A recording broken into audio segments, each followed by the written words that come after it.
आज हम जिस खबर की बात करने वाले हैं वो खबर जुड़ी है संजय कपूर से। जी हाँ, बॉलीवुड और बिजनेस की दुनिया का ये सबसे ज़्यादा चौंकाने वाला एक मोड़ आ चुका है, जहां एक तरफ संजय कपूर के अचानक निधन ने सभी को सदमे में डाल दिया, वहीं दूसरी ओर उनकी अरबों की विरासत को लेकर खुलासा ऐसा हुआ है जिसने सभी को हैरान कर दिया था। जी हाँ, सभी को कहें तो किसी को उम्मीद नहीं थी कि ना उनके इकलौते बेटे को कुछ मिला, ना ही उनकी पहली पत्नी करिश्मा कपूर को, यहाँ तक कि बहनों को भी दरकिनार कर दिया गया। संजय कपूर की 31,000 करोड़ की ऑटोटेक कंपनी की कमान अब उस इंसान को सौंप दी गई है जिसकी उम्मीद किसी को नहीं है। जी हाँ, आपको बताते चलें कि संजय कपूर का नाम सोना कॉमिस्टार से जुड़ा हो रहा है, जो देश की सबसे तेज़ी से बढ़ती ऑटोमोटिव टेक्नोलॉजी कंपनियों में से एक है। उनकी मृत्यु के बाद सभी की निगाहें इस बात पर थीं कि अब इस 31,000 करोड़ रुपए की कंपनी की कमान आखिर किसके हाथ में होगी। तो जानकारों की माने तो कंपनी ने नया चेयरमैन नियुक्त कर दिया है, जेफरी मार्क ओवरली, जो 2021 से कंपनी के स्वतंत्र निदेशक के रूप में सेवाएं दे रहे थे। अब सोना कॉमिस्टार के नए चेयरमैन होंगे।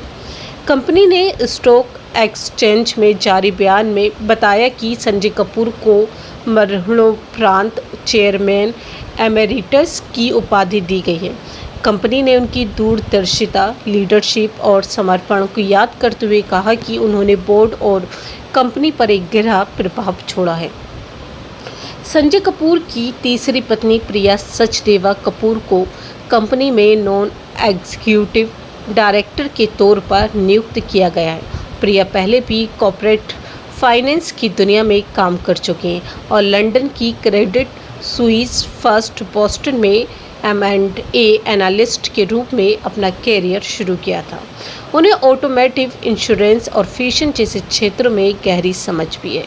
जेफी मार्क ओवरली एक अनुभवी कॉर्पोरेटिव प्रोफेशनल हैं, जिन्होंने जनरल मोटर्स और डेल्फी कॉरपोरेशन जैसे प्रतिष्ठित ऑटोमोटिव ब्रांड्स में 25 साल से अधिक समय तक वरिष्ठ पदों पर कार्य किया है। उन्होंने सिंसिनाटी यूनिवर्सिटी से इंडस्ट्रियल मैनेजमेंट की पढ़ाई की है और पिछले 4 दशकों से अधिक समय से ऑटोमोटिव इंडस्ट्री से जुड़े हैं।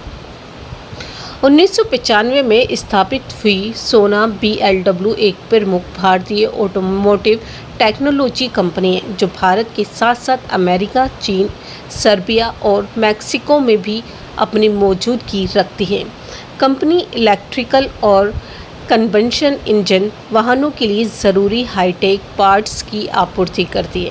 इस पूरे घटनाक्रम के बीच सबसे बड़ा सवाल यह बना हुआ है कि संजय कपूर की संपत्ति का अधिकार आखिर किसे मिलेगा।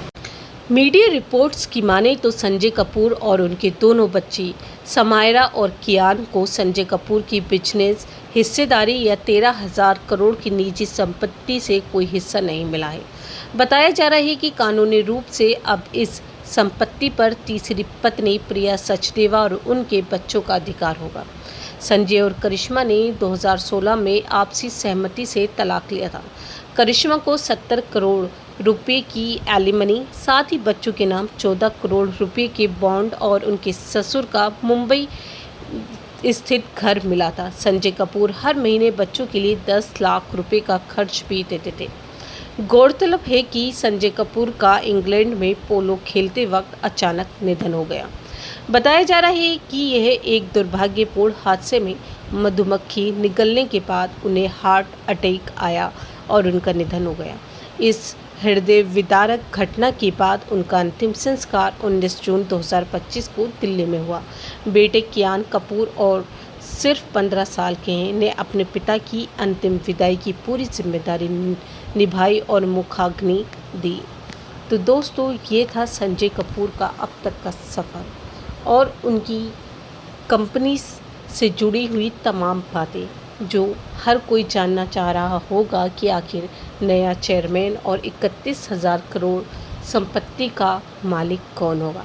तो दोस्तों, कैसी लगी आपको ये खबर, हमें कमेंट सेक्शन में अपनी राय ज़रूर दें। साथ ही साथ आप हमें सजेशन भी दे सकते हैं कि आपको किससे जुड़ी हुई खबरें देखना पसंद करते हैं या किस टॉपिक पर आप हमसे बात करना पसंद करते हैं।